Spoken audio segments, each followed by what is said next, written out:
ভাইজান, এখান থেকে কি উবার পাওয়া যাবে? মহাকাশ থেকে কি আজকে আসছেন ভাইজান? মানে?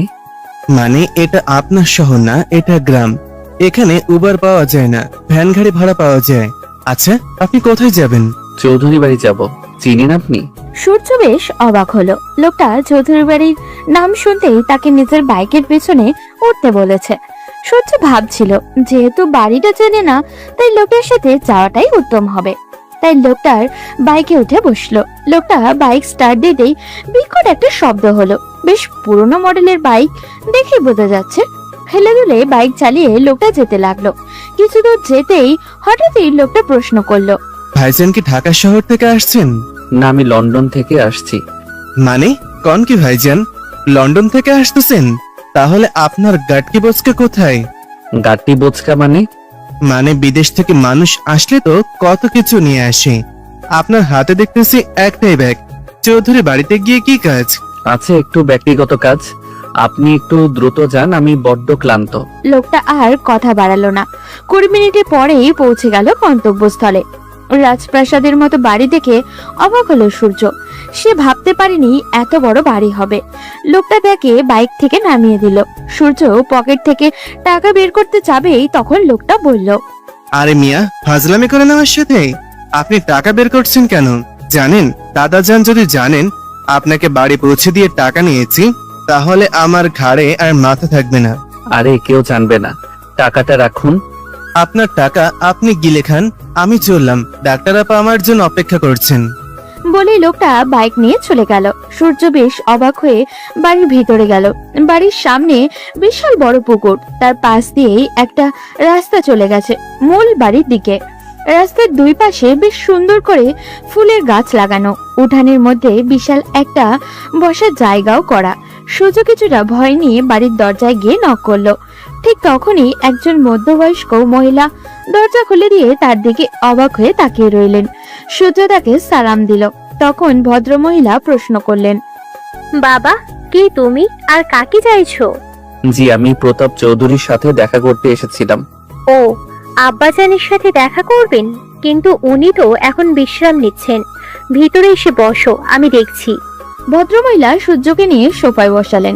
সূর্যের চারপাশে তাকালো। তারা যে বেশ প্রভাবশালী মানুষ সেটা কথাবার্তায় বোঝা যাচ্ছে। বাড়ির ডেকোরেশনও তার প্রমাণ দিচ্ছে।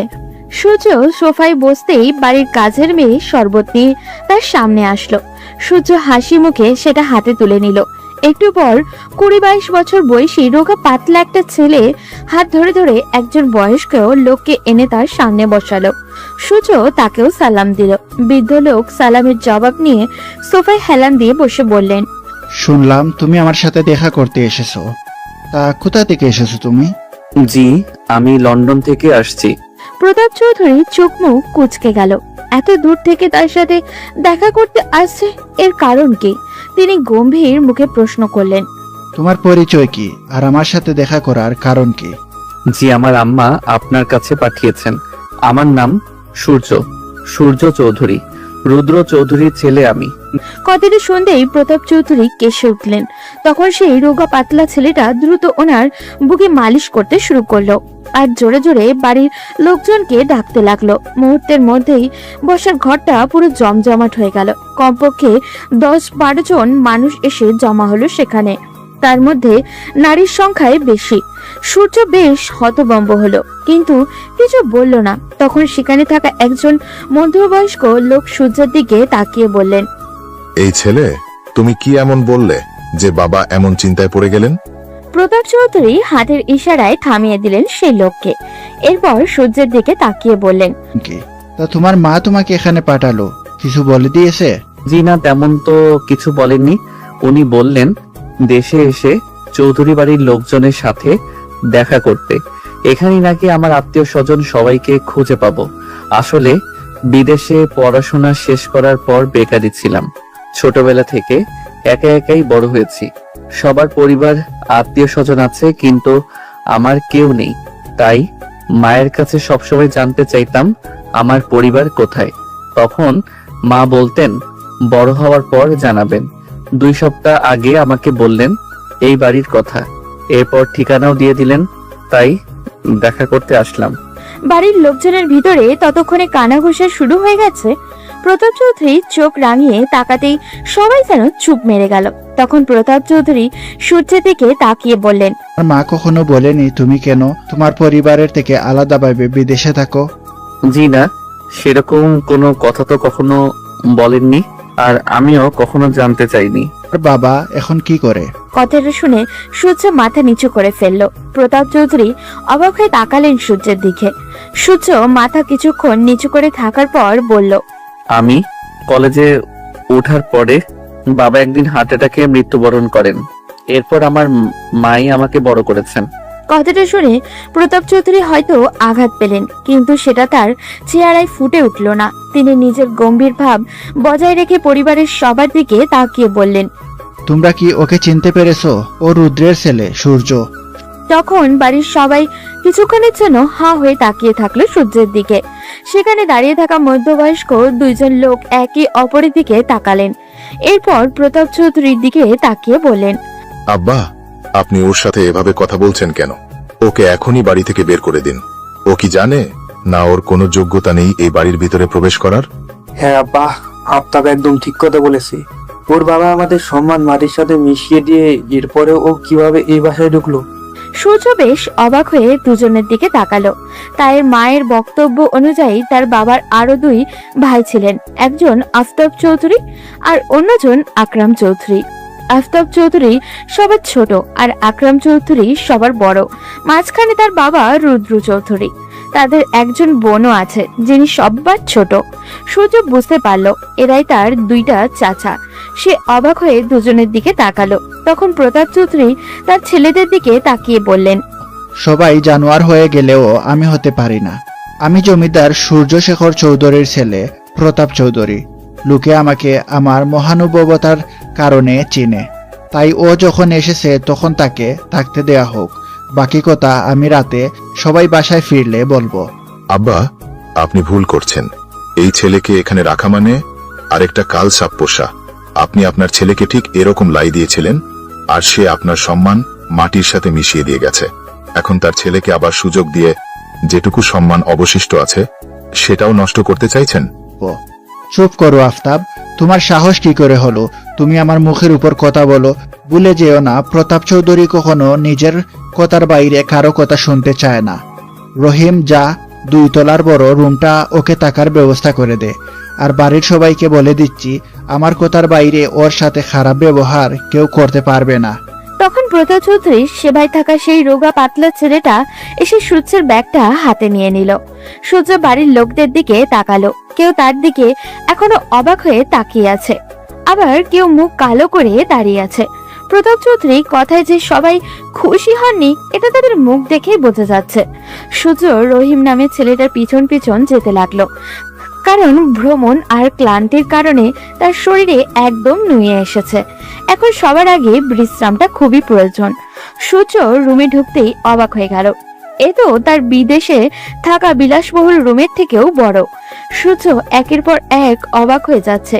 তখন রহিম সূর্যের ব্যাগটা গুছিয়ে রাখতে রাখতে বলল, ভাইজান, কিছু লাগলে আমারে ডাক দিয়েন, আমি সঙ্গে সঙ্গে চলে আসবো।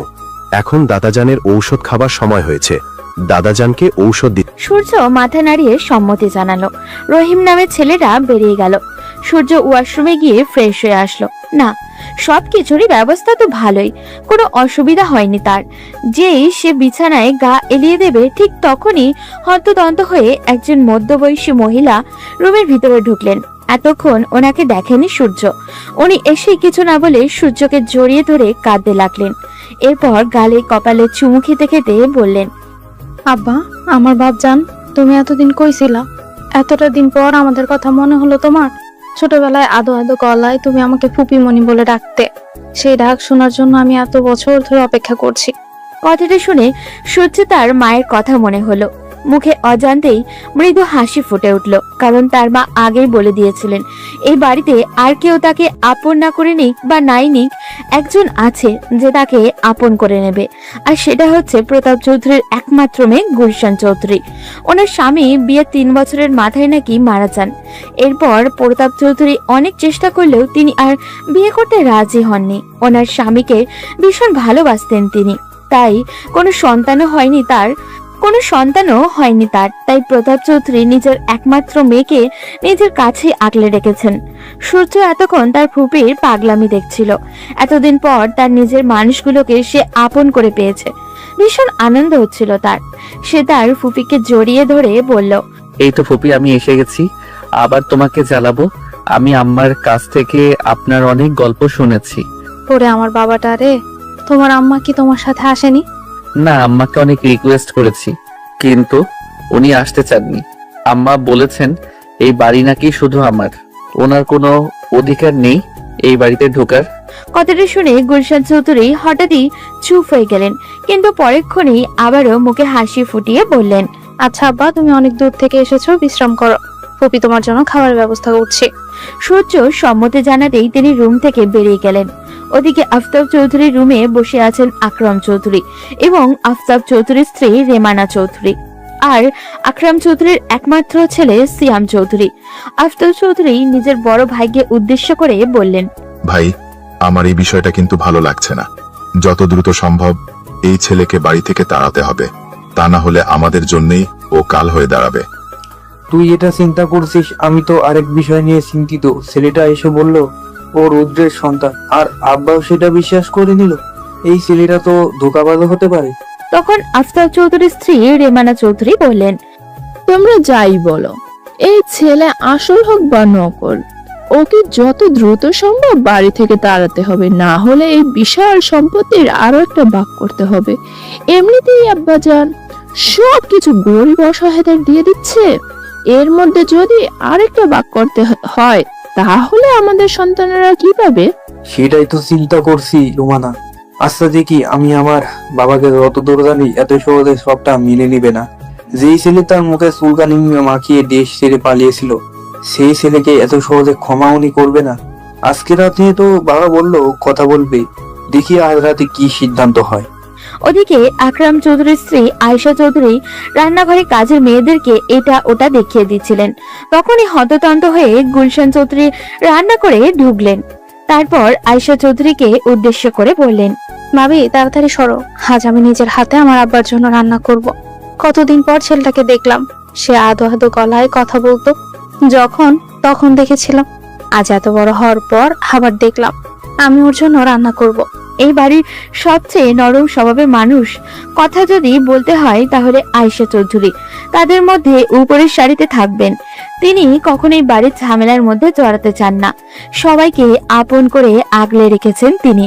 গুলশান চৌধুরীর এমন তাড়াহুড়ো দেখে তিনি হেসে কাজের মেয়েদেরকে ইশারায় সরে আসতে বললেন। এরপর গুলশান চৌধুরীর পাশে গিয়ে বসলেন। আপা, দেখছো ছেলেটা কিন্তু একেবারে মেজো ভাইয়ের মতো দেখতে হয়েছে। কি সুন্দর চেহারা, মাশাআল্লাহ। গুলশান চৌধুরী নিজের হাতে রান্না করলেন। ওদিকে দুপুরে সবাই বিরাট টেবিলে খেতে বসেছে। সব জায়গায় পুরুষ মানুষ। এই বাড়িতে মহিলারা পুরুষের সাথে বসার অনুমতি নেই। তবে একটা সময় একজনেরই বসার অনুমতি ছিল। তিনি হচ্ছেন প্রতাপ চৌধুরীর সহধর্মণী নিরুপমা চৌধুরী। কিন্তু তিনি মারা গেছেন আজ থেকে 30 বছর আগে। সেই থেকে প্রতাপ চৌধুরীর পাশের চেয়ারটা সবসময় খালিই থাকে। বিশাল সম্পদশালী মানুষ হলেও প্রতাপ চৌধুরীর নিজের স্ত্রীর শূন্যতা কখনোই পূরণ করতে চাননি। তার বেশ কয়েকটা ক্ষমতার মধ্যে একটা ক্ষমতা হচ্ছে তিনি সব সময় তার স্ত্রীকে অনুভব করতে পারেন। এই বৃদ্ধ বয়সেও তিনি মাঝে মাঝে একা একা দাঁড়িয়ে ওনার স্ত্রীর সাথে কথা বলেন। কেউ সেই কথা শুনতে না পেলেও প্রতাপ চৌধুরী নিজের স্ত্রীর কথা ঠিকই শুনতে পান। তিনি বেশ গর্ব নিয়ে বলেন, উনি যাই প্রশ্ন করেন না কেন নিরুপমা চৌধুরী নাকি সেটার উত্তর দেন। বাড়ির মহিলাগণ খাবারের সবকিছু দেখাশোনাও করেন। তখন গুলশান চৌধুরী সূর্যকে টেনে নিয়ে টেবিলের কাছে আসলেন। প্রতাপ চৌধুরী ওনার বাড়ির কাজের লোক থেকে শুরু করে সব পুরুষ মানুষকে নিয়ে একসাথে খেতে বসেন। এটা ওনার বেশ পুরনো অভ্যাস। সূর্যকে দেখে উনি নিজের মেয়েকে ইশারা করলেন সূর্যকে তার পাশের চেয়ারে বসানোর জন্য।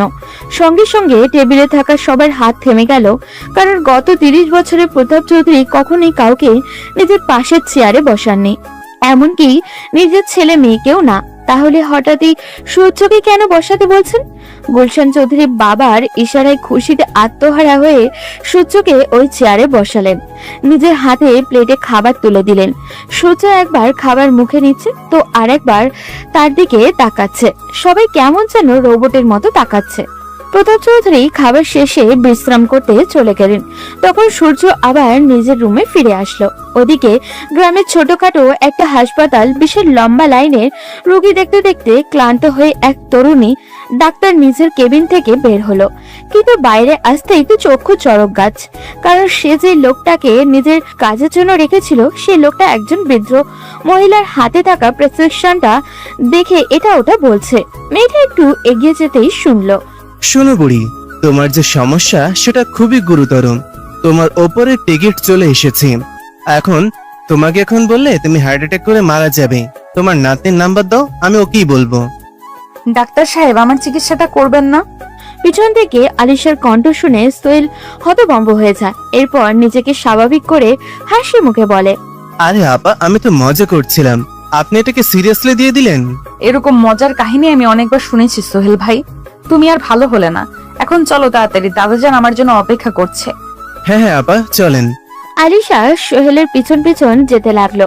সোহেলের বাবা প্রতাপ চৌধুরীর বেশ বিশ্বস্ত কর্মচারী ছিলেন। ছোটবেলা থেকেই সোহেল তার বাবার সাথে চৌধুরী বাড়ির আসা যাওয়া করত।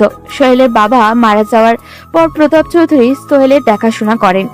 এখন উনি ওনার নাতনির সাথে সব সময় তাকে থাকার নির্দেশ দিয়েছেন। গ্রামের রাস্তা দিয়ে হেঁটে যাচ্ছিল সোহেল আর আলিশা। গ্রামের মানুষজন আলিশাকে দেখলেই হাসি মুখে কথা বলে, কারণ এই মেয়ে তো বিশাল বড় সরকারি চাকরি ছেড়ে তাদের গ্রামে এসেছে চিকিৎসা দেওয়ার জন্য। সোহেল হাঁটতে হাঁটতে হঠাৎই বলল, আপা, আজকে তোমাদের বাসায় একটা লোক আসছে দাদাজানের সাথে দেখা করতে লন্ডন থেকে। আমি ভাবছি দাদাজানের পাওয়ার তো এখন আর দেশের ভেতরে আটকে নেই, দেশের বাইরে উঠতেছে।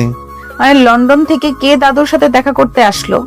একটা ছেলে বাস স্ট্যান্ডে দাঁড়িয়ে উবার যাচ্ছিল, পরে আমি তাকে তোমাদের বাসায় পৌঁছে দিলাম। দেখে মনে হচ্ছিল বিদেশি, কিন্তু জানো লোকটা ভীষণ কিপটা। কেন, তোমার পকেট গরম হয়নি তাই না? আরে না আপা, আমাকে টাকা দিতে চাচ্ছিল, আমি নেইনি। সব জায়গায় কি আর নিজের আসল চেহারা দেখালে হয়? আমি কিপটা বলতেছি কারণ লোকটা এত দূর থেকে আসলো, কিন্তু সাথে কোনো বড় লাগেজ আনলো না। একটা ছোট্ট ট্রলি নিয়েই চলে আসছে এত দূর থেকে। আলিশা বুঝলো এই আত পাগলের সাথে কথা বলতে তার সময় নষ্ট হবে, তাই দ্রুত বাড়ির দিকে যেতে লাগলো। কিছু দূর যেতেই দেখতে পেল গ্রামের কলেজ ছুটি হয়েছে, ছাত্রছাত্রীরা বেরিয়ে আসছে। তাই সে কিছুক্ষণ অপেক্ষা করলো নিহাকে নিয়ে একদম ফিরবে। এবার তাদের পরিচয়টা দিয়েই দেই। আলিশা চৌধুরী হচ্ছে আকরাম চৌধুরীর একমাত্র মেয়ে। সিয়ামের থেকে বয়সে 3 বছরের ছোট। আর নিহা হচ্ছে আফতাব চৌধুরীর একমাত্র মেয়ে। এবার ইন্টার প্রথম বর্ষে পড়াশোনা করছে। আলিশা ঢাকা মেডিকেল কলেজ থেকে পড়াশোনা শেষ করে ওখানেই সরকারি চাকরির অফার পেয়েছিল, কিন্তু সেটা না করে নিজের দাদাজানের ইচ্ছা অনুযায়ী গ্রামের মানুষের সেবার জন্য গ্রামে ফিরে আসে। এরপর তার পরিচিত 2-3 জন ডাক্তারকে নিয়ে গ্রামের পাশেই একটা ছোটখাটো হসপিটাল দাদাজান খুলে দেন। এখন সেখানে গ্রামের মানুষদের চিকিৎসা করছে। গ্রামের মানুষের কাছে সে ভীষণ জনপ্রিয়। কিছুক্ষণ দাঁড়াতেই গেটের কাছ থেকে নিহা আলিশাকে দেখে এগিয়ে আসলো। এরপর 2 বোন বাসায় ফিরল। তখন বাড়ির পুকুর ঘাটে বসে দিয়ে মাছ শিকারের ব্যর্থ চেষ্টা চালিয়ে যাচ্ছিল সূর্য। গুলশান চৌধুরী আর আয়েশা চৌধুরী সেটা দেখে একে অপরকে জড়াজড়ি করে হাসছেন। এই দৃশ্য দেখে নিহা তার আদরের ফুপির আর বড় চাচির দিকে এগিয়ে এসে বলল, তোমাদের আমি কতদিন বলেছি ননদ আর ভাবির সম্পর্ক থাকবে সাপ আর বেজির মতো, একজন আরেকজনকে দেখলেই ফোঁস করে ফুলে উঠবে। তোমরা সেটা না করে সব সময় একে অপরের গায়ের সাথে গা লাগিয়ে ঘুরো কেন? ওসব আমি কই পারলাম নিহা, আমি ওই দায়িত্ব তোমার মায়ের হাতে ছেড়ে দিয়েছি। ঠিক তখনই নিহার নজরে এলো সুদর্শন এক যুবক বর্ষা দিয়ে মাছ ধরার ব্যর্থ চেষ্টায় লিপ্ত। তাকে দেখে নিহা জিজ্ঞাসা করলো, এটাকে দাদাজান কোথা থেকে ইম্পোর্ট করলো বড় আম্মু? এই কথা বলতেই গুলশান চৌধুরী নিহার মুখ চেপে ধরলেন। আলিশা সেটা দেখে এগিয়ে আসলো। সেও নিজেও এতক্ষণ দাঁড়িয়ে ওই মানুষটাকে দেখছিল, কিন্তু চিনতে পারছিল না। তখন তাদের দুজনের সংশয় ভাঙে দিয়ে গুলশান চৌধুরী বললেন, আরে ওকে তুই চিনবি না? আলিশা চিনবে, ও হচ্ছে তোর মেজো চাচার ছেলে সূর্য। তোর মেজো চাচা যে লন্ডনে থাকতো তার একমাত্র ছেলে। আলিশা, তুই ওকে চিনতে পারিসনি? ও সূর্য। কথাটা শুনতেই আলিশার হাত থেকে অ্যাপ্রনটা পড়ে গেল। সে আরো একবার চোখের ইশারায় ফুপিকে জিজ্ঞাসা করলো কথাটা কি সত্যি কিনা। গুলশান চৌধুরী হাসি মুখে উত্তর দিল, না, হ্যাঁ। এবার আলিশার কান্না করে দেওয়ার মতো অবস্থা। সে কল্পনাও করতে পারেনি সূর্যকে আবার তার চোখের সামনে দেখবে। তাদের এই চিন্তা ভাবনার মাঝেই নিয়া হুট করেই বলে উঠল, আরে আম্মু বললো ওই চাচাকে নাকি দাদাজান বাড়ি থেকে তাড়িয়ে দিয়েছে। তাহলে ওনার ছেলেকে এই বাড়িতে ঢুকতে দিল কিভাবে এই বুড়ো? এই মেয়ে, আমার বাবাকে নিয়ে আরেকদিন যদি বাজে কথা বলিস তাহলে কিন্তু খুব খারাপ হয়ে যাবে। আসছে বাপের গুনগান গাইতে, সারাদিন যে মুখটা হাতির মতো করে রাখে তার ব্যাপারে আর কি বলবো। কোথায় দাদু হয়েছে নাতি নাতনিকে নিয়ে ঘুরবে, আড্ডা দিবে, তা না, উনি ওনার মরে যাওয়া বউয়ের সাথে রাসলীলা করতেই তো ব্যস্ত। আয়েশা চৌধুরী আর আলিশা ফুপি ভাইজির তুমুল ঝগড়া দেখে হাসতে হাসতে গড়াগড়ি খাচ্ছে। এরই মধ্যেই সূর্য বড়শিটা নিয়ে এসে উঠানে ছুঁড়ে ফেলে বলল, ফুপি, তুমি আমার সাথে এরকম মজা করতে পারলে? পুকুরে একটাও মাছ নেই আর তুমি আমাকে এখানে আধা ঘন্টা ধরে দাঁড় করিয়ে রাখলে। সূর্যের কথায় সবাই আরেক দফা হেসে নিল। তখন গুলশান চৌধুরী এগিয়ে এসে সূর্যের মাথায় হাত বুলাতে বুলাতে বললেন, মাছ আছে, কিন্তু তুই ধরতে পারিস না সেটা বল। কাল আব্বাকে বলবো লোক লাগিয়ে মাছ ধরাতে। এখন ওদের সাথে পরিচয় হয়ে নে। এই হচ্ছে তোর বড় চাচার মেয়ে আলিশা। ছোটবেলায় তুই যে কদিন এখানে ছিলি ও তোকে কোলে নিয়ে ঘুরতো, ও তোর বড় বোন। আর এই হচ্ছে নিহা, তোর ছোট চাচার মেয়ে। ওর সাথে বেশি মিশবি না, খুব শয়তান মেয়ে। এই মহিলা, ফাজলামি মারো আমার সাথে? সুন্দর একটা পোলার সামনে আমাকে অপমান করতে চাইছো? এর ফলাফল কিন্তু খুব খারাপ হবে। রাতে ঘুমের মধ্যে গিয়ে ঘাড় মটকে দিব। এই আপা, তুমিও না ওর সাথে এখন ঝগড়া করছো? চলো ঘরের ভিতরে যাই। এরপর তারা সবাই একসাথে ভিতরে ঢুকলো। এই দৃশ্য চোখে পড়তেই এই বাড়ির ছোট বউ অর্থাৎ আফতাব চৌধুরীর স্ত্রী রুমানা চৌধুরী নিজের স্বামীকে উদ্দেশ্য করে বললেন, আদিক্ষেতা দেখো ওনাদের। আমার তো মনে হয় এরাই কোনোভাবে যোগাযোগ করে এই ছেলেকে এখানে এনেছে যাতে সম্পত্তির ভাগ নিতে পারে। এই ছেলে তো থাকবে বিদেশে আর দেশে বসে এরাই সবকিছু ভোগ করবে। তুমি চিন্তা করো না রুমানা, এই ছেলে বেশি দিন এখানে টিকতে পারবে না। খুব তাড়াতাড়ি ওকে তাড়ানোর ব্যবস্থা করছি। ওদিকে সন্ধ্যায় সবাই সোফায় বসে আছেন। চারিদিকে তখন থমথমে পরিবেশ। বাড়ির ছোট থেকে বড় সবার মুখেই তুমুল আগ্রহ বিরাজমান, কারণ একটু পরেই প্রতাপ চৌধুরী আসবেন গুরুত্বপূর্ণ কথা বলতে, আর সেটা সূর্যের ব্যাপারে। এই সম্পর্কে সবারই ধারণা আছে। মুহূর্ত পার হতে না হতেই প্রতাপ চৌধুরী লাঠির গটগট শব্দ করে বসার ঘরে ঢুকলেন। তার পিছন পিছন রহিম আসছে, হাতে তার ফাইলের স্তূপ। এগুলো যে এই চৌধুরী পরিবারের সম্পত্তির কাগজপত্র, এই ব্যাপারে সবারই জানা। এটা দেখে প্রতাপ চৌধুরীর দুই ছেলে মাথায় আগুন ধরে গেল। তবে কি তাদের বাবা সূর্যকে সব সম্পত্তি দিয়ে দিবেন? প্রতাপ চৌধুরী নিজের গাম্ভীর্য ভাব বজায় রেখে সোফায় বসলেন। এরপর সূর্যকে বললেন, হে সূর্য, এবার বলো তোমরা কি চাও? সূর্য বেশ অবাক হলো। এরপর দাদাজানকে উদ্দেশ্য করে বলল, কি চাই মানে? মানে তুমি তো আর বিনা উদ্দেশ্যে ওই দূর দেশ থেকে এখানে আসোনি, তাই তোমার চাহিদা কি সেটা বলো। আমার কোনো চাহিদা নেই, কোনো কিছু পাওয়ারও আশা নেই। দেখো সূর্য, তুমি আমাকে চিনো না, তাই আমার সামনে মিথ্যা বলার সাহস করছো। বিশ্বাস করেন দাদাজান, আমি সত্যি বলছি। আপনাকে কেন মিথ্যা বলবো? তার মানে কি তুমি তোমার বাবার প্রাপ্য সম্পত্তি নিতে এখানে আসোনি? না দাদাজান। তুমি লন্ডনে কি করো? সূর্য এবার চমকে গেল। কি উত্তর দিবে সে? কিন্তু এখন তাকে স্বাভাবিক থাকতে হবে, তাই সে নিচু স্বরে বলল, জি, পড়াশোনা সবে শেষ করেছি। এখন ছোটখাটো একটা রেস্টুরেন্টে ওয়েটারের জব করি। চেষ্টা করছি ভালো একটা চাকরির। সূর্যের কথা শুনতেই বাড়ির লোকদের মুখে বিদ্রুপের হাসি ফুটে উঠল। তাদের কাছে এই চাকরি খুবই নগণ্য। চৌধুরী বাড়ির ছেলে কিনা রেস্টুরেন্টে ওয়েটারের জব করবে, আর করলেই বাকি। তারা তো এই ছেলেকে বাড়ির লোক বলে মনেই করে না। সূর্যের দাদা কিছুক্ষণ চুপ করে থাকলেন, এরপর বললেন, তা এখানে থাকবে নাকি আবার নিজের মায়ের কাছে ফিরে যাবে? কয়েকদিন থেকেই চলে যাব। আমার আম্মার তো আমি ছাড়া কেউ নেই। আচ্ছা, তাহলে রুমে যাও, এখন আমি বাকিদের সাথে কথা বলবো। আর তোমার যতদিন ইচ্ছা থাকো, যা ইচ্ছে করো, এসব তোমারই। সূর্য হাসি মুখে নিজের রুমে চলে গেল। তখন প্রতাপ চৌধুরী নিজের ছেলেদের উদ্দেশ্য করে বললেন, এতদিন তোমাদের বলার পরেও আমি সম্পত্তি ভাগ করে দেইনি, কারণ আমার সম্পত্তির উত্তরাধিকারী 4 জন। তাদের মধ্যে একজন অনুপস্থিত ছিল। এখন যখন তার ছেলে চলে এসেছে, সে না চাইলেও জন্ম যখন দিয়েছি তখন তার ভাগটা আমি তার ছেলের হাতে তুলে দিতে চাই। সেটা নিয়ে সূর্য হয়তো বিদেশে ভালো কিছু একটা করতে পারবে। বাবা, আপনি এসব কি বলছেন? আপনি তো ওর বাবাকে বাড়ি থেকে বের করে দিয়েছিলেন, তাহলে আজ কেন রুদ্রের সন্তান এই বাড়ির সম্পত্তি পাবে?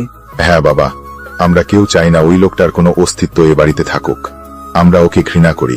আপনার কথার অবাধ্য হয়ে যে লোকটা একটা রাস্তার মেয়ের জন্য সবার মুখে চুনকালি মাখিয়েছিল, সেই লোকের অস্তিত্ব আপনি আবার ফিরিয়ে আনতে চাইছেন?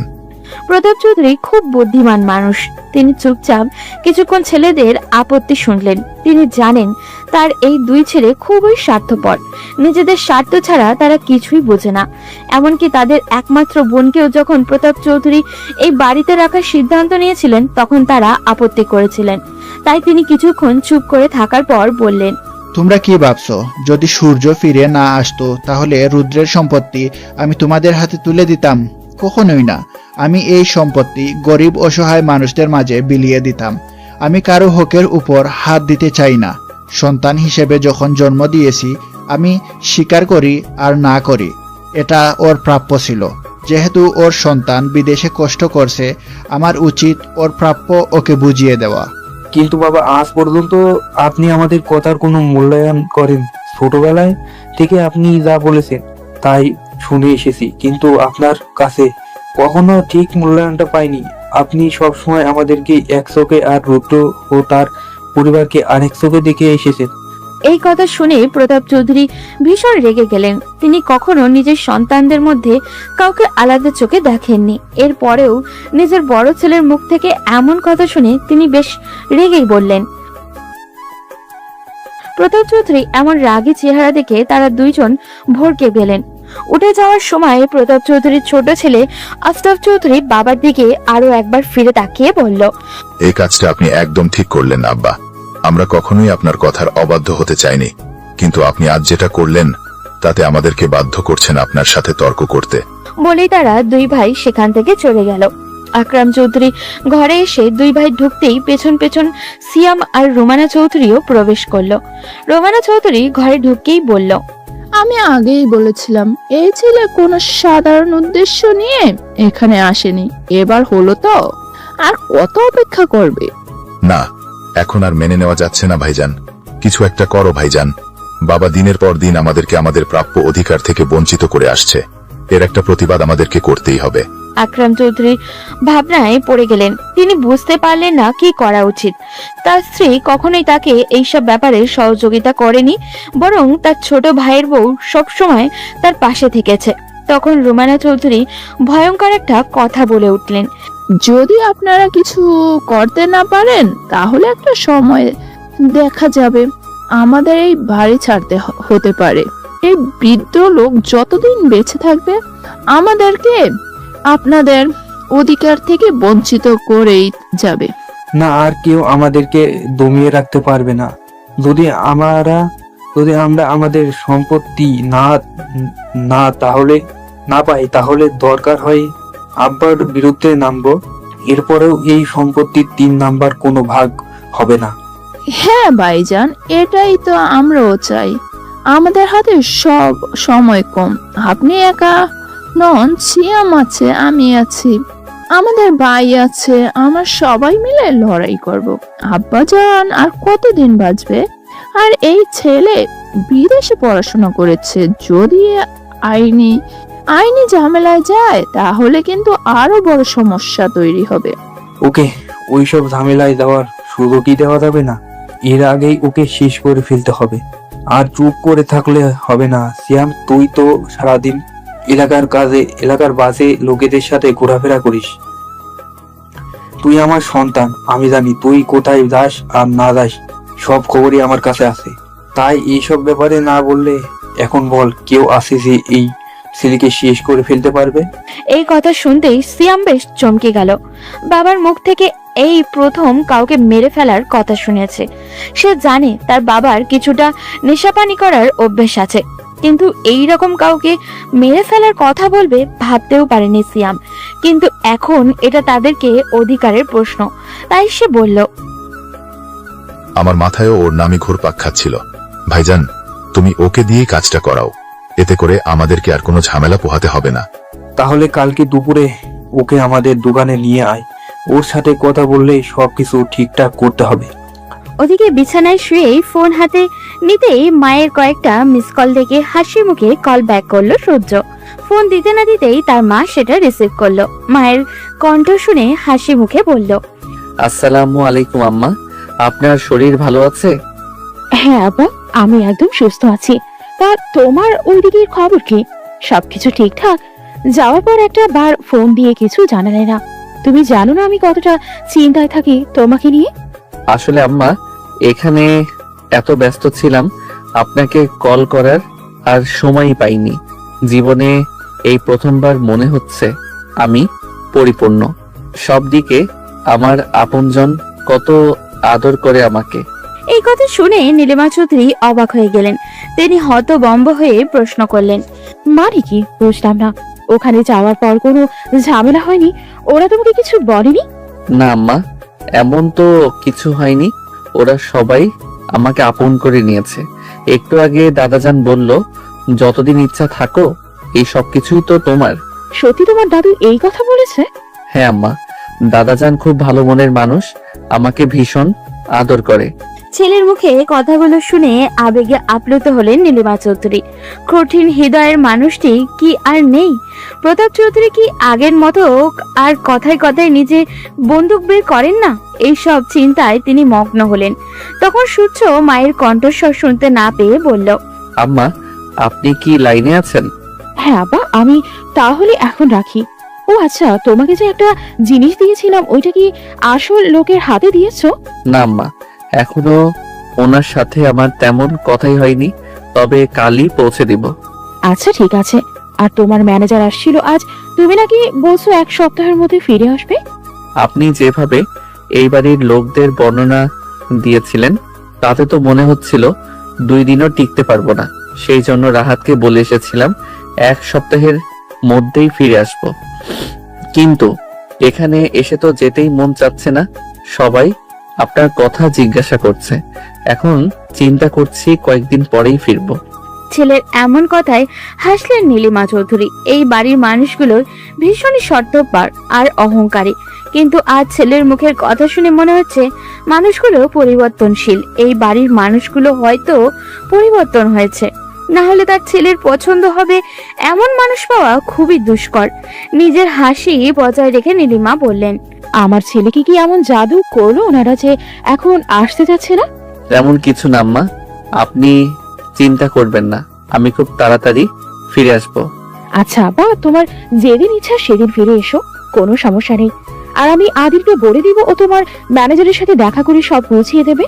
আর আমি যেভাবে বলেছিলাম ওভাবে ওদেরকে বলেছো তো? কেউ জিজ্ঞাসা করলে তোমার কাজের কথা বলবে না। জি আম্মা, আমার মনে আছে। আমি তাদেরকে বলেছি আমি এখানে একটা রেস্টুরেন্টে ওয়েটারে জব করি। ছেলের কথা এবার উচ্চ স্বরে হেসে উঠলেন নীলিমা চৌধুরী।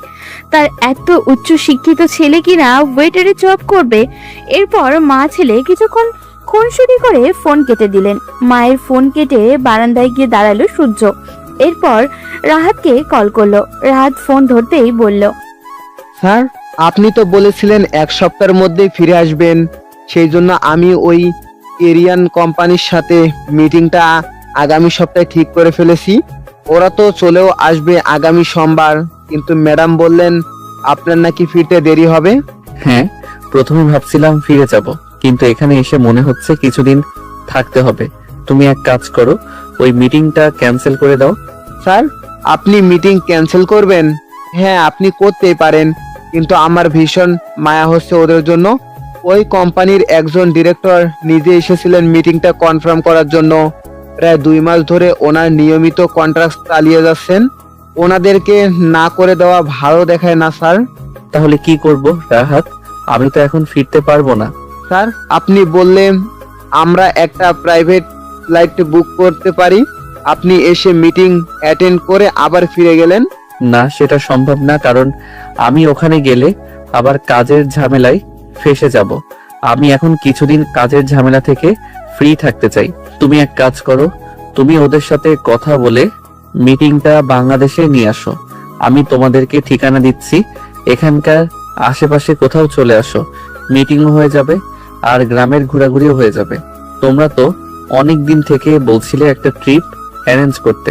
এই কথা শুনে রাহাত অনেক খুশি হলো। সে হাসি মুখে বলে, ওকে স্যার, তাহলে আমি এখনই ওনাদের জানিয়ে দিচ্ছি, আর আগামী শনিবার আমরা পুরো টিম নিয়ে আসছি। আচ্ছা এসো, কিন্তু প্রথমে ঢাকায় নেমে ওখানে কোনো হোটেলে উঠেছেও, কারণ গ্রামের দিকে ভালো হোটেল পাবে না। কাকে গ্রামে আসার কথা বলছেন মিস্টার? গার্লফ্রেন্ড নাকি? পেছন থেকে হঠাৎই মেয়েরই কণ্ঠ শুনে ফোনটা দ্রুত পকেটে ঢুকিয়ে নিল সূর্য। এরপর পেছনে ফিরে আলিশাকে দেখেই চমকে গেল। এই সময় সে আলিশাকে এখানে এক্সপেক্টই করেনি। নিজেকে স্বাভাবিক করে হাসি মুখে বলল, না তেমন কেউ না, আমার একটা ফ্রেন্ড, ওর সাথে কথা হচ্ছিল, তাই ওকে বলছিলাম এখানে এসে দেখে যেতে। বুঝলাম, কিন্তু হঠাৎ তোমার দেশে আসতে মন চাইলো কেন? আম্মা বলল এখানে আমার পরিবার থাকে, তাই দেখা করতে আসলাম। তোমার আম্মা শুধু পরিবার থাকে এই কথা বলেছে, আর কারোর থাকার কথা বলেনি? আই মিন তোমার খুব আপন কেউ? সূর্য অবাক হলো, কার কথা বলছে আলিশা। সূর্য কথাটা ঘুরিয়ে ফেলার জন্য বলল, আপনি কি এখানে দাঁড়িয়ে কথা বলবেন? চলুন আমরা ভিতরে গিয়ে বসি। হ্যাঁ, বুঝতেই তো হবে, তোমার সাথে আমার অনেক কথা বাকি। সূর্য ভিতরে গিয়ে সোফায় বসতে বসতে বলল, আমার সাথে আপনার কথা বাকি আছে নাকি? আমি তো আপনাকে এই প্রথম দেখলাম। সূর্যের কথা যে পছন্দ হয়নি আলিশার, সেটা তার মুখ দেখেই বোঝা যাচ্ছে। আলিশা সোফায় গিয়ে সূর্যের পাশে বসলো, এরপর বলল, তুমি কি জানো এই বাড়িতে তোমার এটা তৃতীয়বার আসা? কি বলছেন আপনি? আমি কি এই বাড়িতে আগে আরো 2 বার এসেছিলাম? হ্যাঁ, এই বাড়িতে এর আগেও 2 বার এসেছিলে। একবার চৌকাট থেকে ফিরে গেছো, আর একবার এই বাড়ির লোকজন তোমাকে জোর করে 2 মাস আটকে রেখেছিল। সূর্য অবাক হলো আলিশার কথা শুনে। আলিশা কোন ব্যাপারে কথা বলছে সে ব্যাপারটা বিন্দুমাত্র ধারণা নেই তার। তার মা তো এই ব্যাপারে কিছুই বলেনি, কিন্তু আসার সময় তার মা তাকে একটা কথা বলে দিয়েছিল যে এই বাড়িতে আসলে সে অনেক নতুন বিষয় জানতে পারবে, যেটা তার অজানা ছিল। হয়তো সেই কথার বাস্তবায়ন এখন হচ্ছে। সূর্য বেশ আগ্রহ নিয়ে আলিশাকে বলল, আমি আপনার কথা বুঝতে পারছি না। আচ্ছা ওয়েট, আম্মা আপনার জন্য একটা জিনিস পাঠিয়েছে। আমি নিজেই আপনার ঘরে যেতাম সেটা দেওয়ার জন্য। অনেক রাত হয়ে গেছে, তাই ভাবছিলাম সকালে যাব। আলিশা বেশ অবাক হলো, তার মেজো চাচি আবার কি পাঠালো তার জন্য। সে অবাক হয়ে তাকিয়ে রইল সূর্যর দিকে। সূর্য নিজের ব্যাগটা খুলে একটা ছোট ব্যাগ এগিয়ে দিল আলিশার দিকে। আলিশা ব্যাগটা খুলতে গিয়ে দেখলো বেশ শক্তভাবে এটা আটকানো, যাতে কেউ খুলতে না পারে। ব্যাগটা খুলতেই আলিশা বলতে চোখ দিয়ে জল গড়িয়ে পড়ল, কারণ এটা তার মেজো চাচির বিয়ের গহনা, সাথে এটা ছোট্ট চিরকুট। আলিশা চিরকুট খুলতেই সেখানে লেখা দেখলো, মামুনি তোমার তো অপেক্ষা করার কথা ছিল আমার ছেলের জন্য।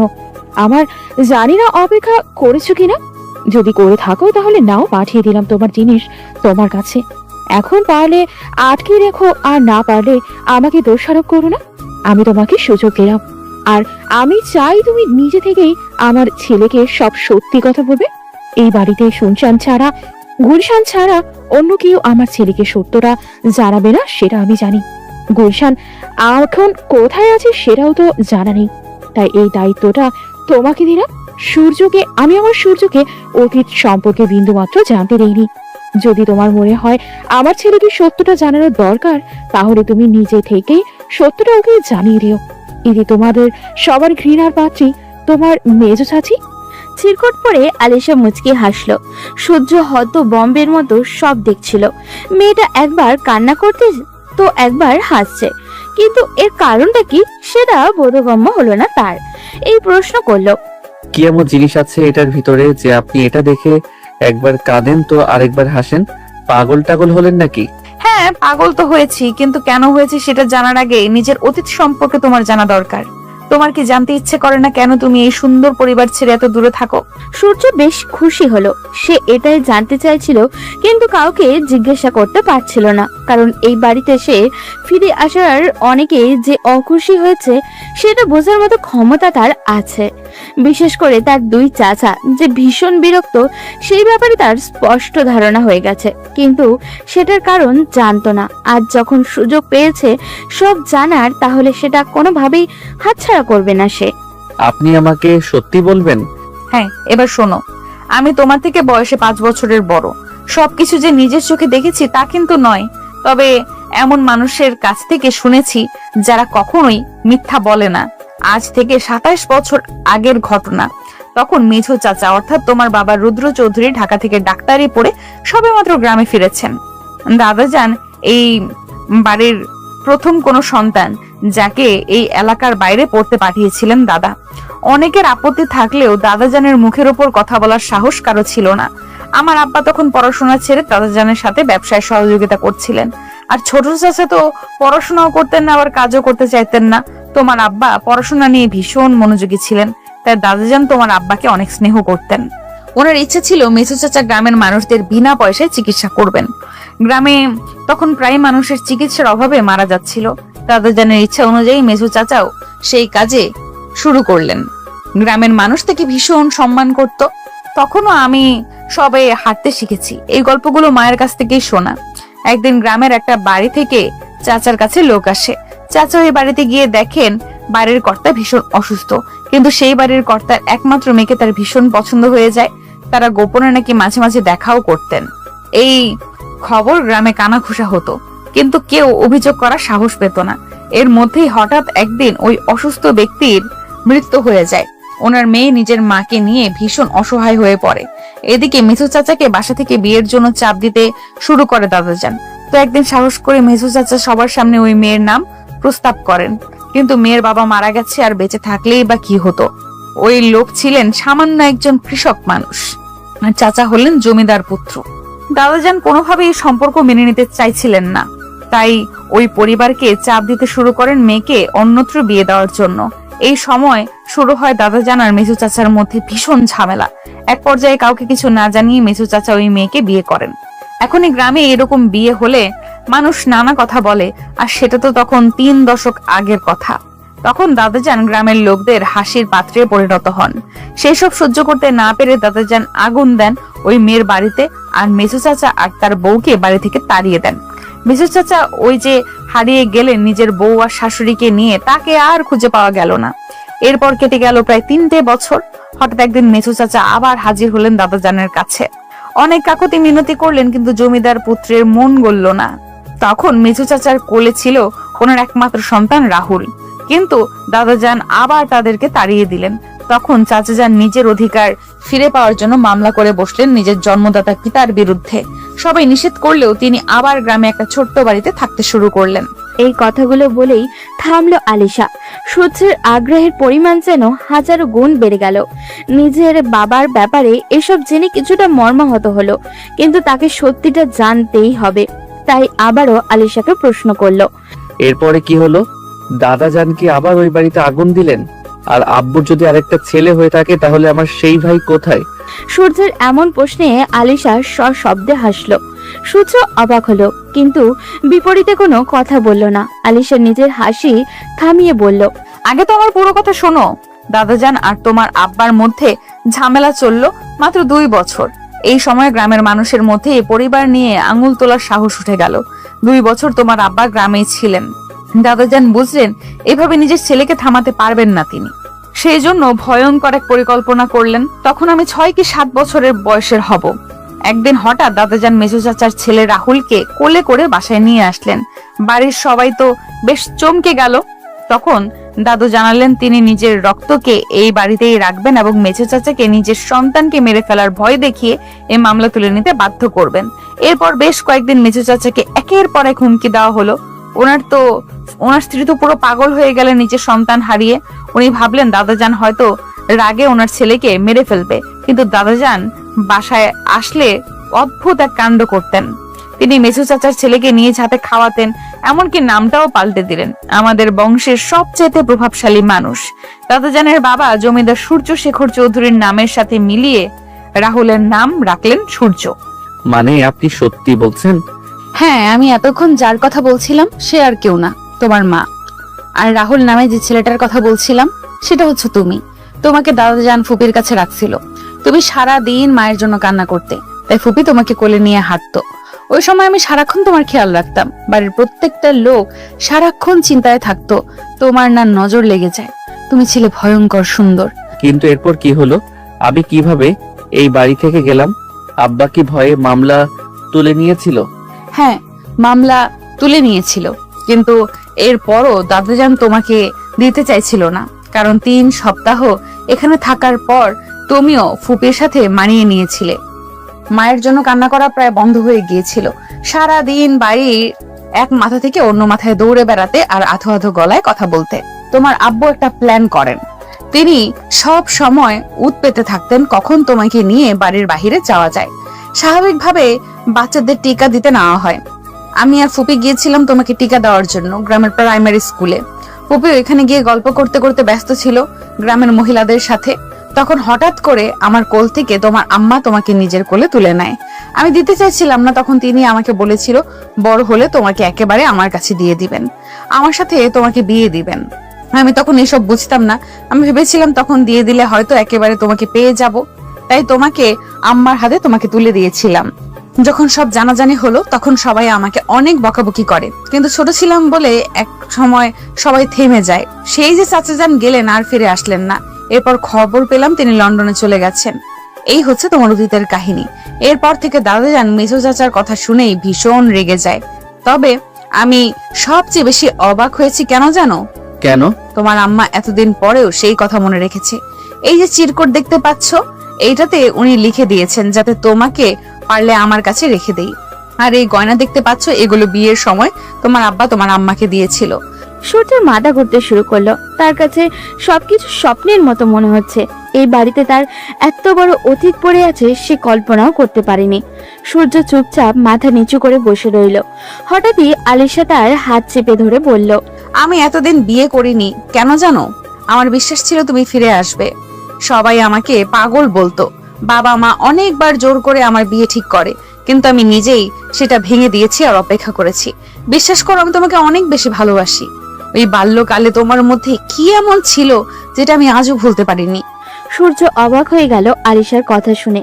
মেয়েটা যথেষ্ট সুন্দরী, কিন্তু কি এখন এই সম্পর্কে জড়ানো উচিত?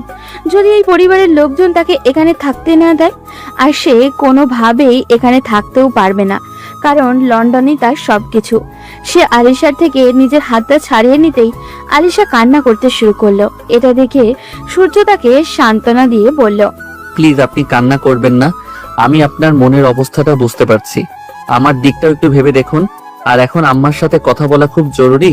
আমরা এই ব্যাপারে পরে কথা বলি। আলিশা কিছু না বলে রুম থেকে চলে গেল। সূর্য দ্রুত ফোনটা হাতে নিয়ে নিজের মায়ের নাম্বারে ডায়াল করতে লাগলো। তার মা ফোন রিসিভ করতেই বলে, কি রে বাবা, এখন তো বাংলাদেশে অনেক রাত হওয়ার কথা, এত রাতে না ঘুমিয়ে আমাকে কল করছো কেন? কি হয়েছে? আম্মা, আপনি আমার সাথে এমনটা কেন করলেন? কি বলছো বাবা? আমি আমার তোমার সাথে কি করলাম? আম্মা, আপনি আমার কাছ থেকে এত বড় একটা সত্য লুকালেন কি করে? এই বাড়িতে আমার এত অতীত পড়ে আছে, আপনি সবকিছু আমার দিকে গোপন রেখে চলেছেন এতদিন ধরে। নীলিমা চৌধুরী মুচকি হাসলেন। তিনি জানতেন তার ছেলে সত্যটা জানার পর এই প্রশ্নটাই তার কাছে করবে। তিনি ছেলেকে সান্ত্বনা দিয়ে বললেন, আব্বা, আমি চাইনি তুমি আমার কাছ থেকে সত্যটা জানো। যদি আমার কাছ থেকে সত্যটা জানতে, তাহলে তোমার মনে হয়তো সন্দেহ হতো যে আমি হয়তো নিজের দোষটা গোপন করে তোমাকে কথাগুলো বলছি। আমি চাইছিলাম তুমি একদম জায়গা মতো গিয়ে সত্যটা জানো। কিন্তু এই বিপদের মধ্যে আপনি আমাকে কেন পাঠালেন? এখন আমি কি করব? এই বাড়ির মানুষগুলোকে আমি বড্ড আপন ভেবেছিলাম, কিন্তু তারা আপনাদের সাথে এত খারাপ আচরণ করেছে। এটা বলো না আব্বা, এটা তোমার ভুল ধারণা। যদি তুমি ওনাদের জায়গায় থাকতে, তাহলে তুমিও এরকম আচরণ করতে। কারণ তুমি কখনোই চাইবে না তোমার ছেলে বা মেয়ে খারাপ থাকুক। ওনারাও চাননি আমাকে বিয়ে করে ওনাদের ছেলের জীবন নষ্ট হয়ে যাক। কিন্তু আম্মা। কোনো কিন্তু না বাবা, তুমি নিশ্চয়ই এতক্ষণে বুঝে গেছো আমি চাই আমি আলিশাকে নিজের ছেলের বউ করে আনতে। সত্যিটা আমি সেজন্যই তোমাকে ওখানে গিয়ে জানাতে চেয়েছিলাম, যাতে তুমি নিজের সিদ্ধান্তটা স্বাধীনভাবে নিতে পারো। আমার সামনে দাঁড়িয়ে আমাকে খুশি করার জন্য কিছু করবে না। আমি জানি আমার ছেলে এখন আর ছোট নেই, এখনকার নামকরা ব্যবসায়ী সে। কোটি কোটি টাকার বিজনেস সামলাতে পারছো, তাহলে নিজের জীবন এত গুরুত্বপূর্ণ একটা সিদ্ধান্ত তুমি নিতে পারবে আশা করি। বলে নীলিমা চৌধুরী ফোনটা রেখে দিলেন। তিনি নিজের ছেলেকে এখন চিন্তা করার সময় দিতে চান। ওদিকে সূর্য ফোনটা রেখে বিছানায় গেল। পুরোটা রাত এপাশ ওপাশ করলো, কিন্তু কোনোভাবেই ঘুম এসে চোখে ধরা দিল না। সারাটা রাত জেগে চিন্তা করলো আলিশা আর তার মায়ের বলা কথাগুলো। শেষ রাতে গিয়ে সে একটা সিদ্ধান্তে উপনীত হলো। আনিশার কান্নামাখা মুখ আর তার মায়ের কথা সে রাখবে। যদি পরিবারের লোকজন রাজি থাকে তাহলে সে আলিশাকে বিয়ে করবে, কিন্তু আলিশা তো তার থেকে বয়সে বড়। আলিশার বাবা মা কি রাজি হবে? এমনিতেই তাকে পছন্দ করে না। এর মধ্যে কি তারা নিজেদের মেয়ের বিয়ে দিতে চাইবে সূর্যের সাথে? ফজরের আজানের সুর কানে আসতেই সূর্য বিছানা থেকে উঠে দাঁড়ালো। মায়ের নিয়মের বেড়া জালে 5 ওয়াক্তের নামাজ পড়তে হতো তাকে। দরজা খুলে বাইরে তাকাতেই দেখতে পেল রহিম প্রতাপ চৌধুরীকে ধরে ধরে মসজিদের দিকে নিয়ে যাচ্ছে। সূর্য সিঁড়ি দিয়ে নেমে পেছনে দাঁড়াতেই প্রতাপ চৌধুরী পিছনে না তাকিয়েই বললেন, কি ব্যাপার সূর্য, এত ভোরে ঘুম থেকে উঠে গেলে কিভাবে, আর এত সকালে কোথায় যাচ্ছ? সূর্য অবাক হলো। প্রতাপ চৌধুরী তাকে না দেখে কিভাবে বুঝলো সে পেছনে দাঁড়িয়ে আছে? সূর্য হাসি মুখে দাদাজানের সামনে গিয়ে বলল, জি, আমিও নামাজে যাওয়ার জন্যই বের হয়েছিলাম। ভেবেছিলাম বাইরে কাউকে পেলে মসজিদ কোথায় সেটা জানবো। প্রতাপ চৌধুরী অবাক হওয়ার ভান করে বললেন, তুমি কি ওখানে নিয়মিত নামাজ পড়ো? জি, আমার আম্মা বলেন নামাজ নাকি মানুষের মনকে প্রশান্ত করে, আর আমিও এটাই ফিল করি। সৃষ্টিকর্তার ডাকে সাড়া দেওয়া আমাদের কর্তব্য। প্রতাপ চৌধুরী মুখে হাসি ফুটলো। তিনি নিজের ছেলে আর নাতনিদেরকে অনেক চেষ্টার পরেও নামাজে নিয়ে আসতে পারেননি। মনে মনে তিনি নীলিমা চৌধুরীর উপরে যে রাগের পাহাড় জমিয়ে রেখেছিলেন সেটাই টুকা দিলেন। মেয়েটা যে তার নাতিকে ভুল পথে পা বাড়াতে দেয়নি এটা বুঝতে পেরে মনে মনে দোয়া করলেন নীলিমার জন্য। এরপর দাদা নাতি মিলে ফজরের নামাজ পড়ে রাস্তায় হাঁটতে বের হলেন। রহিম, প্রতাপ চৌধুরী আর সূর্য গ্রামের রাস্তা দিয়ে হাঁটছে। গ্রামের বাচ্চারা মসজিদে যাচ্ছে পড়ার জন্য। গ্রামের কৃষকরা বের হয়েছে মাঠে যাওয়ার জন্য। প্রতাপ চৌধুরীকে দেখা মাত্রই সবাই এগিয়ে এসে সালাম দিচ্ছে। সূর্য বিষয়টা বেশ উপভোগ করেছে। হঠাৎই সে তার দাদাকে উদ্দেশ্য করে বলল, আপনি এখনো আব্বা আম্মাকে ক্ষমা করতে পারেননি, তাই না দাদাজান? প্রতাপ চৌধুরী থমকে গেলেন। কালকেও সূর্য বলেছিল সে নিজের অতীত সম্পর্কে কিছুই জানে না, তাহলে আজ কিভাবে এই কথা বলতে পারলো? তবে কি তার সাথে মিথ্যা বলল সূর্যা? তুমি আমাকে মিথ্যা বললে কেন সূর্য? তুমি তো কালকেও বলেছিলে তুমি নিজের অতীত সম্পর্কে কিছুই জানো না। আমি মিথ্যা বলিনি দাদাজান, আমি কাল পর্যন্ত নিজের অতীত সম্পর্কে কিছুই জানতাম না, কিন্তু রাতে আলিশা আমাকে সব সত্যি কথা বললেন। ওনার কথা শোনার পর আমি আম্মার কাছে কল করেছিলাম। ভেবেছিলাম এখান থেকে চলে যাব, কিন্তু আম্মা বললেন দোষ নাকি আব্বা আম্মার ছিল, আপনার কোনো দোষ নেই, তাই আপনার কাছে থাকতে আর ওনাদের হয়ে আপনার কাছে ক্ষমা চাইতে। প্রতাপ চৌধুরী ভীষণ অবাক হলেন। এক রাতের মধ্যে তার জীবনের যেন পরিবর্তন হয়ে যাচ্ছে। বৃদ্ধ মানুষটার চোখে জল টলমল করতে লাগলো। তিনি সূর্যকে জড়িয়ে ধরার চেষ্টা করে বললেন, তোমার আম্মা কল দিলে বলবে প্রতাপ চৌধুরীর আগের সেই প্রভাব আর নেই, বয়সের বারে নুয়ে পড়েছে। যদি প্রতিশোধ নেবার হয় তাহলে চলে আসতে। দাদাজান, এমন ভাবে বলবেন না। আমি এখানে আসার পর বিশ্বাস করবেন না কতটা শান্তি পেয়েছি। আমার নিজেকে অনেক ভাগ্যবান মনে হচ্ছে। আমার এত বড় একটা পরিবার আছে এটা দেখে। প্রতাপ চৌধুরী আর কিছু বললেন না, হাঁটতে লাগলেন। বাসায় এসে দেখলেন আয়শা চৌধুরী নাস্তা তৈরি করতে ফেলেছেন। সূর্যকে এত সকালে দেখে তিনিও বেশ অবাক হলেন। দুজন একসাথে নাস্তা করে গল্প করতে লাগলেন। সূর্যের সাথে যতক্ষণ কথা বলেছিলেন প্রতাপ চৌধুরীর বুক ফেটে কান্না আসছিল, কারণ সূর্য হুবহু নিজের বাবার মতো হয়েছে। সূর্যের মধ্যেই তিনি তার মৃত সন্তানকে খুঁজে পাচ্ছিলেন। সকাল 9টা বাজতে না বাজতেই পরিবারের সবাই উঠে গেল, যে যার কাজে বেরিয়েও পড়লো। সূর্যের 2 চাচা আর বড় চাচাতো ভাই সিয়াম বেরিয়ে যাওয়ার সময় প্রতাপ চৌধুরীর সাথে সূর্যকে বসে থাকতে দেখে বেশ রেগে গেল মনে হয়। আলিশাও সূর্যকে দেখে ইগনোর করে বেরিয়ে গেল হসপিটালের উদ্দেশ্যে। আজ নিহার কলেজ ছুটি, তাই সে বাসায় আছে। গুলশান চৌধুরী নিহাকে ফোনে ব্যস্ত দেখে ধমকের সুরে বললেন, সারাদিন এই ফোনের পেছনে না ঘুরে ছেলেটাকে নিয়ে তো একটু গ্রামটা ঘুরে দেখাতে পারিস। কত দূর থেকে এসেছে, কদিনই বা থাকবে, নিজের মাটিটা দেখাবে না ছেলেটা? এই প্রথম গুলশান চৌধুরীর ধমকে মন খারাপের চেয়ে বেশি খুশি হলো আলিশা, কারণ যে সূর্যের সাথে কথা বলার সুযোগ খুঁজছিল। সূর্য নিজে খুশি হলো, কারণ সেও গ্রামটা আরো ভালো করে দেখতে চাইছিল।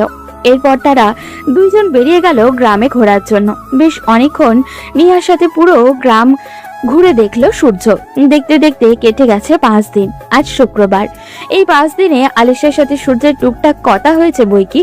সূর্য আস্তে আস্তে আলিশাকে মানিয়ে নিচ্ছে। এটা দেখে আলিশা ভীষণ খুশি ছিল।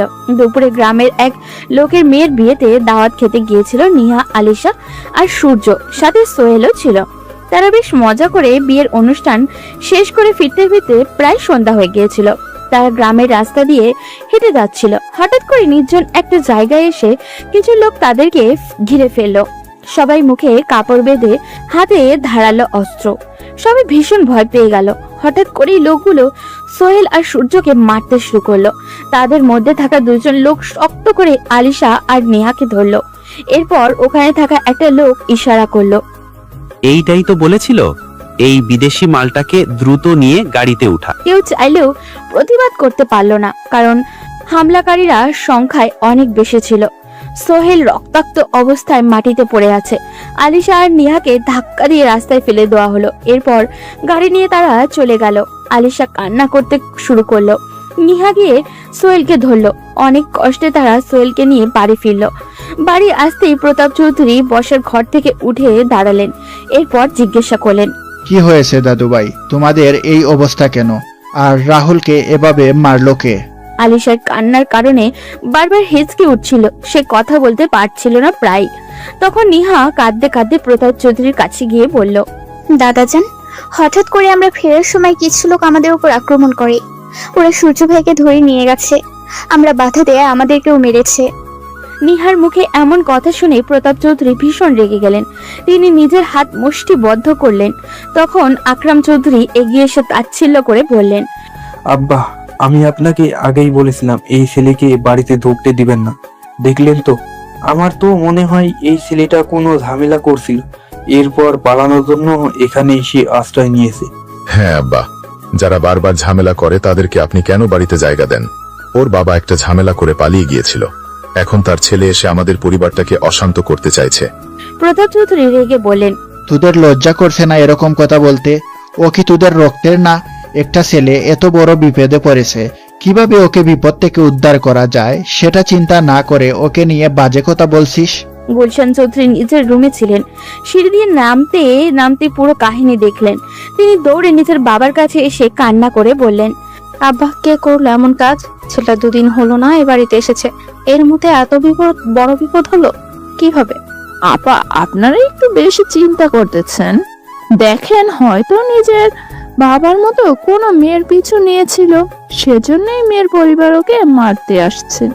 রোমানা, মুখ সামলে কথা বলো। তোমার মুখ দিন দিন বাড়ছে। আরেকবার এই কথা মুখ দিয়ে উচ্চারণ করলে তোমার জিভ আমি টেনে ছিঁড়ে ফেলবো। তখন আলিশা সবার সামনে চিৎকার করে উঠল। আলিশার চিৎকার শুনে সবাই চুপ মেরে গেল। আলিশা কান্না করতে করতে নিজেদের দাদার কাছে গিয়ে বলল, দাদু ভাই, আপনারা যেভাবেই হোক ওকে আমার কাছে এনে দিন। এতটা বছর আমি ওর জন্য অপেক্ষা করেছি, আজ ওকে কাছে পেয়ে ও এইভাবে হারিয়ে ফেলবো, এটা হতে পারে না। যদি ওকে না পাই তাহলে আমি নিজে কিছু একটা করে ফেলবো। তুমি শান্ত হও দিদিভাই, আমি এখনই খোঁজ নিচ্ছি। রহিম, তুই যা, গ্রামের কয়েকজন লোককে পাঠা ওকে খোঁজার জন্য। রহিম দ্রুত বাড়ির বাইরে এসে গ্রামের কিছু লোক জড়ো করে খুঁজতে বের হলো। আকরাম চৌধুরী, আফতাব চৌধুরী আর সিয়াম ও সূর্যকে খোঁজার নাটক করতে লাগলো। কিন্তু পুরো রাত খুঁজেও সূর্যের কোনো সন্ধান পাওয়া গেল না। ওদিকে সূর্যের মা অনবরত নিজের সন্তানকে কল করে যাচ্ছেন, কিন্তু সূর্য কল ধরছেন না। তিনি ভীষণ চিন্তায় পড়ে গেলেন। রাহাত একটু আগেও বলেছিল তারা সবাই বাংলাদেশে যাচ্ছে, এখন হয়তো তারা ফ্লাইটে আছে, তাই রাহাতও কল ধরছে না। তিনি একা একা বাসায় চিন্তায় অস্থির হয়ে পড়লেন। পরদিন সকাল হতেই রাহাত এবং বাকি লোকেরা বাংলাদেশে নামলো। রাহাত নেমে সূর্যকে কল করতে লাগলো, কিন্তু সূর্যের ফোন বন্ধ। হঠাৎ করেই এভাবে ফোন বন্ধ কেন, এটা ভেবে সে চিন্তায় পড়ে গেল। দুপুর গড়িয়ে বিকেল হলো। কোরিয়ান সেই কোম্পানির লোকজন দেশে নেমেছে বিকাল 3টার দিকে। তারাও সূর্যের সাথে যোগাযোগ চেষ্টা চালিয়ে যাচ্ছে, কিন্তু সূর্যকে পাওয়া যাচ্ছে না। সেজন্য রাহাত বাধ্য হয়েই সূর্যের মাকে কল করলো। নীলিমা চৌধুরী ফোন ধরতেই বললেন, রাহাত বাবা, আমার সূর্য কল ধরছে না কেন? ওর ফোন বন্ধ কেন বাবা? ম্যাডাম, আমি তো সেটা জানার জন্যই আপনাকে কল করছি। আমি আজকে সকালেই বাংলাদেশে নামলাম। প্রথমে ভাবলাম স্যার ব্যস্ত, তাই কল ধরতে পারছেন না, কিন্তু সারাদিন পেরিয়ে বিকেল হতে চলেছে, এখনো স্যার ফোন ধরছেন না। কালকে রাতেও তো স্যারের সাথে আমার কথা হলো। নীলিমা চৌধুরী এবার কান্না করে দিলেন। তাহলে কি তার সাথে ছেলের সাথে খারাপ কিছু হয়েছে? তিনি কান্না করতে করতে রাহাতকে বললেন, বাবা, তুমি হাত গুটিয়ে বসে থেকো না। আদিলকে নিয়ে দ্রুত আমি একটা ঠিকানা দিচ্ছি, ওখানে যাও, গিয়ে রাখো ওকে পাও কিনা। আচ্ছা ম্যাডাম, আপনি চিন্তা করবেন না, আমি আদিল স্যারকে নিয়ে এখনই বের হচ্ছি। আপনি চিন্তা করবেন না, আপনার প্রেশার আছে, বলে যাবেন না। না বাবা, তুমি দ্রুত আদিলকে বলো আমার জন্য একটা টিকিটের ব্যবস্থা করতে, আমি দেশে আসতে চাই। ম্যাডাম, এত অস্থির হবেন না, আমরা আগে গিয়ে দেখি, যদি স্যারকে না পাই তাহলে আপনারা এখানে আসার ব্যবস্থা করব। আপাতত আপনি বিশ্রাম নিন। নীলিমা চৌধুরী শান্ত হতে পারলেন না। ওদিকে রাহাত আদিল আর সূর্যের কিছু গার্ডকে নিয়ে বেরিয়ে বলল নীলিমা চৌধুরীর দেওয়া ঠিকানা অনুযায়ী বাকিদেরকেও হোটেলে থাকতে বলল। এখনো সূর্যের নিখোঁজ হওয়ার ব্যাপারটা ওই কোরিয়ান কোম্পানির লোকেদের জানানো হয়নি। মাঝে একদিন আছে, এরপরেই তাদের সাথে মিটিং। ওদিকে চৌধুরী বাড়িতে সবার থমথমে অবস্থা, কেউ খাবার মুখে তুলছে না। রাত তখন 9টার কাছাকাছি। রহিম এসে জানালো বাইরে বেশ কয়েকজন লোক প্রতাপ চৌধুরীর সাথে দেখা করার জন্য আসছে। প্রতাপ চৌধুরী দ্রুত তাদেরকে ভেতরে আনার কথা বললেন, কিন্তু ভিতরে আসার পর কেউ তাদের চিনতে পারল না। তখন রাহাত এগিয়ে গিয়ে প্রতাপ চৌধুরীকে বলল, স্যার, আমাদেরকে আপনারা চিনবেন না, আমরা সূর্য স্যারের অফিসের কাজ করি। ওনাকে